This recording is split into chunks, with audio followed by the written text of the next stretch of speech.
भगवान को प्राप्त करना है, भगवान से मिलना है, मोक्ष का वर्ण करना है, तो सुनना पड़ेगा। सुनने की आदत डालो। किसी देश में एक राजा, बड़ा न्यायप्रिय राजा था। वह राजा बड़ा भगवत निष्ठ था, भक्ति में बड़ा मन लगाता था। एक दिन उसने भगवान से कहा, प्रभु मैं तो आपका खूब खूब दर्शन करता हूं, बड़ी कृपा आप मुझ पर बरसाते हो। मेरी ऐसी इच्छा है, मेरे मन का ऐसा भाव है कि आप मेरी प्रजा को भी दर्शन दो और मेरी प्रजा का भी कल्याण करो। राजा जब न्यायप्रिय होता है, प्रजा पालक होता है, तो अपनी प्रजा का कल्याण चाहता है।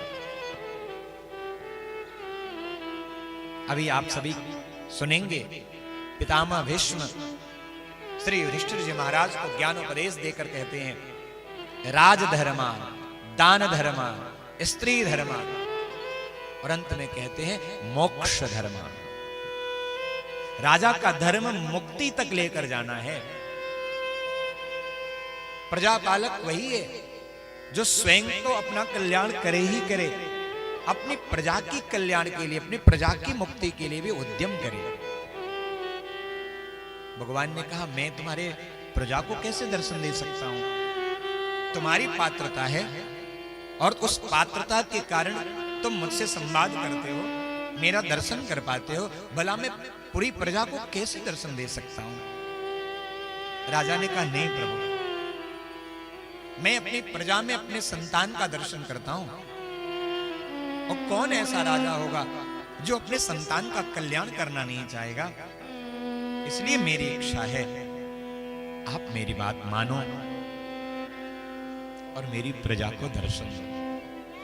पहले तो भगवान ने खूब टाल मटोल किया, लेकिन भक्त के आगे भगवान हार जाता है। भक्त की मनोभिलाषा को पूरी करने के लिए भगवान भक्त के वचनों की मान रखने के लिए सदैव तत्पर रहता है। हमारे ठाकुर जी ने कहा, चलो ठीक है, अगर तुम्हारी इतनी ही इच्छा है तो हम तुम्हारी प्रजा को दर्शन देंगे। राजा गदगद हो गया, महाराज कहां मिलोगे, कब मिलोगे, कैसे मिलोगे? भगवान ने कहा, जो सामने ऊंची वाली पहाड़ी दिखाई पड़ रही है, उसी पहाड़ी की एक गुफा में मैं रहूंगा। तुम अपनी प्रजा को लेकर वहीं आना और मैं संपूर्ण प्रजा को दर्शन दूंगा। राजा ने कहा, ठीक है महाराज। पूरे राज्य में उद्घोषणा हो गई, कल भगवान का दर्शन करने चलना है, सावधान, किसी भी घर में कोई भी व्यक्ति छूट न जाए। मेरे प्रभु की आज्ञा है, उन्होंने मुझे वचन दिया है, आप सभी को दर्शन करने चलना है, क्योंकि भगवत दर्शन के बाद आपका जीवन धन्य हो जाएगा। डुगडुगी बजी, पूरी प्रजा में उद्घोषणा हो गई, प्रजा में ऊर्जा का संचार हो गया। राजा कितना न्यायप्रिय है, यानी भगवान को दर्शन तो किया महाराज, पर अपनी प्रजा को भी उसे मुक्ति के मार्ग पर लेकर जाना चाहता है। प्रजा तैयार हुई, अगली सुबह यात्रा आरंभ हुई। राजा साथ में था, रानी भी साथ में थी। कुछ दूर की यात्रा हुई, इतने में एक तरफ तांबे, पीतल, कांसे के बर्तन बिखरे पड़े हुए दिखाई पड़े। भीड़ में से कुछ लोगों ने कहा, अरे यहां तो मुफ्त के बर्तन मिल रहे हैं। राजा ने कहा, यह बर्तन के चक्कर में मत पड़ो, भगवान का दर्शन करना है। पर वो लोग जिनके घर में बर्तन नहीं थे, जिनको खाने के लाले पड़े थे, वो भूल गए राजा की बात, दौड़ पड़े महाराज, पीतल, कांसे, तांबे के बर्तन को भर भर कर घर लेकर आए। फिर भी कुछ लोग थे राजा के साथ आगे बढ़े, तो आगे रजत पात्र, चांदी के पात्र भरे बिक पड़े थे महाराज। फिर कुछ लोग टूटे। राजा ने कहा, बावरे क्या करते हो, ये चांदी के तुक्ष पात्रों पर टूटते हो, भगवान का दर्शन करना है। प्रजा ने कहा, महाराज ये चांदी के पात्र मिल जाएंगे, हमारे भाग्य खुल जाएंगे। कुछ प्रजा के लोगों ने उस चांदी के पात्रों को लिया, वहां से वापस हो गए। राजा की यात्रा आगे बढ़ी। कुछ लोग पुनः साथ में अभी थे। स्वर्ण पात्र, स्वर्ण आभूषण दिखाई पड़े। अब तो पूरी प्रजा ही टूट पड़ी महाराज, कौन राजा के साथ भगवान का दर्शन करने जाए। राजा ने सबको पकड़ पकड़ कर समझाया, पर जो बचे कुचे लोग थे सब स्वर्ण आभूषणों की गठरी बना बना के लूट लूट के वापस हो लिए। अब बस राजा और रानी दो साथ में रह गए।